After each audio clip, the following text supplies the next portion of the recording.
ವಿದ್ಯಾರ್ಥಿಗಳೇ, ಇಂದಿನ ಶೈಕ್ಷಣಿಕ ಅಪ್ಡೇಟ್ಗೆ ಸ್ವಾಗತ. ಈಗ ನೋಡ್ತಾ ಇದ್ದೀರಾ ನೀವು ದೀಪಕ್ ಎಜುಕೇಟರ್ ಚಾನಲ್. ಈಗ ಒಂದು ಸಿಹಿ ಸುದ್ದಿ ಬಂದಿದೆ ವಿದ್ಯಾರ್ಥಿಗಳೇ. ವಿಕ್ಟ್ರಿ ಬಂದಿದೆ ಅಂತ ಮಮತಾ ಶರ್ಮಾ ಅವರ ಅಫಿಷಿಯಲ್ ಅಕೌಂಟಲ್ಲಿ ಬರೆದಿದ್ದಾರೆ ವಿದ್ಯಾರ್ಥಿಗಳೇ.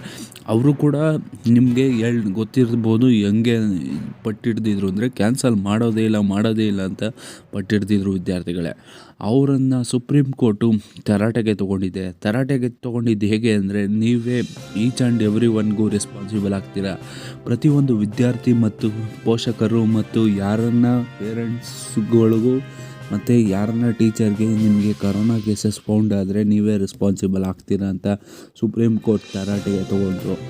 ಅದಕ್ಕೋಸ್ಕರ ಅವರು ಕ್ಯಾನ್ಸಲ್ ಮಾಡಿದ್ದಾರೆ MP ಎಕ್ಸಾಮಿನೇಷನ್ನ. ಹಾಗೆ ನೆಕ್ಸ್ಟು ಕರ್ನಾಟಕದ್ದು ಮತ್ತು ರಿಪೀಟರ್ಸ್ದು ಮತ್ತು ಕೇರಳ +1 ಇವತ್ತು ಹಿಯರಿಂಗ್ ಇದೆ ವಿದ್ಯಾರ್ಥಿಗಳೇ. ಆಲೇ ಮಮತಾ ಶರ್ಮಾ ಅವರು ಹೇಳಿದ್ದಾರೆ. ಆದ್ದರಿಂದ ಈಗ ನಮಗೆ ಒಂದು ಹೋಪ್ ಬಂದಿದೆ ವಿದ್ಯಾರ್ಥಿಗಳೇ, ಕರ್ನಾಟಕ ಎಕ್ಸಾಮ್ ಕೂಡ ಕ್ಯಾನ್ಸಲ್ ಆಗುತ್ತೆ.